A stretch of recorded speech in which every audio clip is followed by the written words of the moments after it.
So Chelsea, this game, we don't even need to spend forever talking about this game because I personally think this was one of the most one-sided matches of the opening week.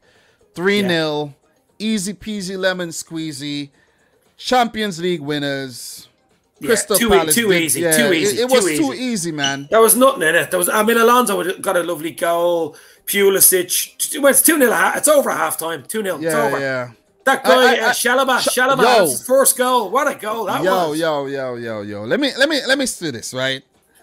Let me say this. And I know a lot of people have been talking about this, but I thought about this as soon as it happened. I thought about it. And I even tweeted to someone about it as well, but they didn't respond, a Chelsea fan. Forget about right now. I heard whispers, Chalobah could be going out on loan because he's been a player that, is part of the loan army and everything. Chelsea likes to do that. Unbelievable. Trevor Chalobah, who started in the Super Cup, he played well in the Super Cup. He started in this game. Forget about Jules Koundé. Let me put that out there. Forget about Koundé. Trevor Chalobah is your man. I'm sold. These 2 matches that I've seen him in, I'm sold. Give the young man a chance. He's at the club a while now, wasn't he? He never got a chance. He's been at the club since he was a little boy. Yeah. And his brother, Nathaniel Chalobah, was I think he won the title when Kante was there. Yeah. He's now the Nathaniel Chalobah is now at Watford, and he's an England international as well. If Trevor Chalobah continues to play like this, he'll be in the England team in no time. This was a quality performance by Trevor Chalobah. As I said, forget about Jules Koundé. Let him stay at Sevilla. Let Sevilla talk about, the right bid isn't coming in, blah, blah, blah, blah, blah. Because from what I saw in his defensive game, and then he stepped up and smashed one in, and Crystal Palace was so light that I saw Trevor Chalobah was like, whatever, man, forget about defending. I'm playing as an attacker. I like that, and he has the flair. I like the hair and the confidence, the swagger. You got a star. It was too easy too easy for Chelsea, though, to be fair. Far too easy for Chelsea. Crystal Palace were terrible. Toothless, weren't they? Toothless. You said it. You listen, I couldn't say it better. It was a horrible performance to start off by Patrick Vieira and Crystal Palace, because there's a stat that Vieira played against Chelsea 10 times and he never lost. I put out a tweet and I said, well, he gonna learn today.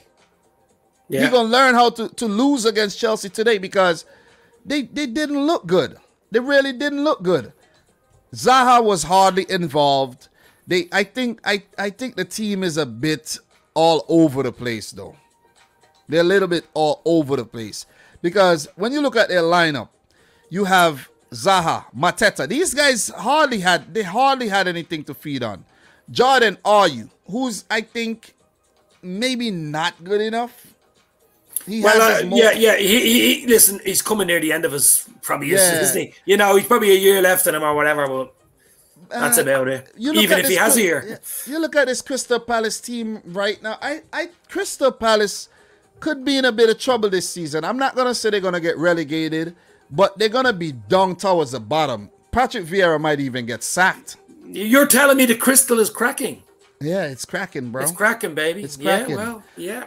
Mark Guehi, 21-year-old former Chelsea youth player, had to baptism of fire. Premier League debut for Crystal Palace. Big money signing. 3-0 loss.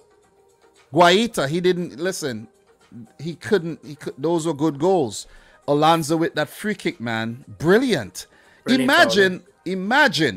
Alonso is a player who's always in the transfer talk, like he could be leaving the club. And he's always a man who steps up to score. There's a stat that Marcos Alonso has 22 goals, I think.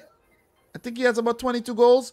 He's the highest scoring Premier League defender since he came to the Premier League. Unbelievable. Which is very unbelievable. But believe it. Believe it. So it's true. Christian Pulisic, I know the American fans happy. Pulisic buzzing opportunity. The opportunity came because of Hakim Ziyech's injury. But Pulisic, he's always that player. Is he going to start? Is he going to come off the bench? But he has to stay fit and he has to keep scoring every game and he'll be okay. They have some squad. They have some squad, Chelsea. Wow. I mean, they're going to be fighting on all fronts this season, I think. Big time. Lukaku. Yep. Werner. Stop. Yeah, and Tammy Abraham is out the door. He's going to Roma, but they brought in Romelu Lukaku, and that's a statement signing, and they're going to be a force this season. You got to big up Edward Mendy as well. He didn't have a lot to do, but they have a quality team. Christensen, Rudiger, Kovacic, Aspilicueta. Wow. They put out a quality performance, and they were all over Crystal Palace, and I think it was way too easy. It was way too easy.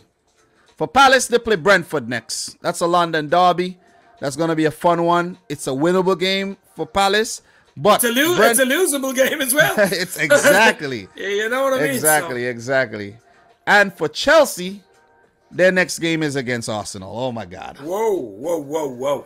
That is interesting. Is it at the Emirates? Yeah. Yeah. Wow. It doesn't matter where it's playing, in my opinion. Yeah, that's gonna be it. Yeah, it's gonna be. That's a game to watch. I'll tell you that. Listen, that's a game to watch. If the same Arsenal team play, they're losing. Oh, they're losing. No doubt about it.